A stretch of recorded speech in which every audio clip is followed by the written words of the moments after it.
Okay, so it's not that often that you have a very successful project, whether it be a film or an album, that the creators come out and say thank you to the fans. Where did this whole We Love You 3000 tour come about? Well, it's us paying it forward. We were fans growing up, you know, of Star Wars, Empire Strikes Back. We were in movie theaters, you know, being excited, being motivated to tell stories on a grand scale.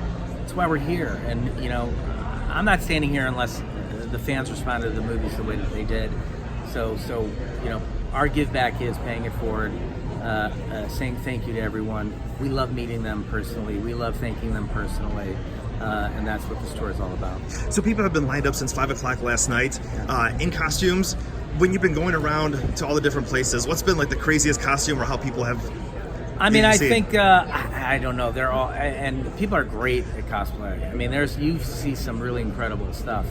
And I'm always really excited by that when, you know, people put that kind of energy forward. It always makes me uncomfortable when I find out that people have been like sleeping overnight, or, you know, we want to make sure we get everyone, and that everyone who showed up here gets an autograph, and that, you know, gets some face time. That's really important.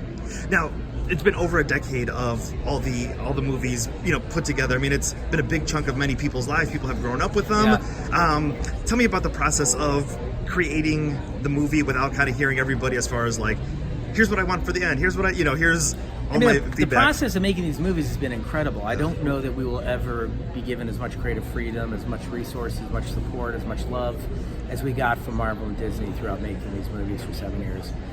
You know, I do it for the rest of my life if I had the energy, you know, because you know, it's called the film business for a reason. It's a business, but you know, when you can be put in a position where you're able to succeed and tell the stories that you want to tell consistently and exactly the way you want to tell them. We joke that like you're never going to get a director's cut of these movies because you've already seen the director's cut.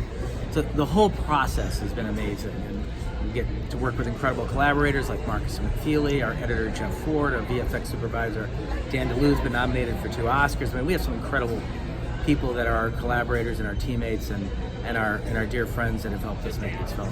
I guess, you know, kind of going off of that, you know, not talking about the length of the movie, but what are we going to see on the Blu-ray? Any extras? There's some extras, yes. I mean, it's obviously there's the director's commentary we always do with Marcus McFeely, because, you know, that is a very close relationship. The 4 of us, we're, you know, the 4, we consider the 4 authors of the films. You're going to get some deleted scenes. There's not a ton because, you know, we try to be as very, very tight and efficient as we can when we execute and shoot. What else are you getting? You're getting a gag reel, which is always great. A Stan Lee tribute. Some behind-the-scenes B-roll footage. A couple of vignettes. One about Iron Man. One about Cap. I mean, there's some really good stuff on there.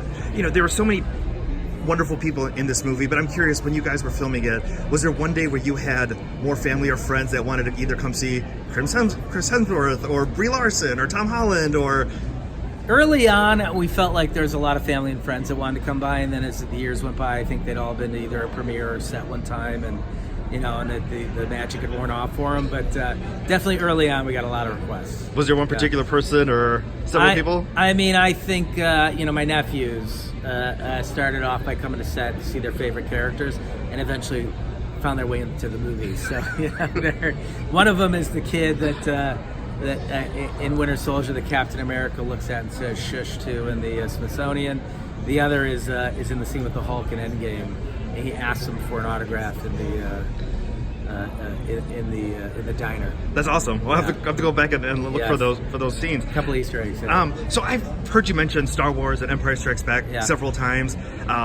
As far as spoilers and, you know, Rise of Skywalker, where are you going to be when that movie comes out? Are you? I mean, I'll be there opening day. I mean, that's you know, I'm a fan too. I'm a super fan of IP and genre content, and you know, I want to see things as fast as anyone else sees them. I don't want it spoiled for me. So I'll be there opening day. Because I heard Kevin Smith do an interview saying that he saw the set, but he's not going to give any spoilers. How difficult was it to kind of keep everything under wraps when you guys were doing everything? I think it all starts with the script and who sees the script. And if you're very careful with the script, then I think you can contain spoilers. And we were very, very, very careful with the scripts. Wonderful. Thank you so much.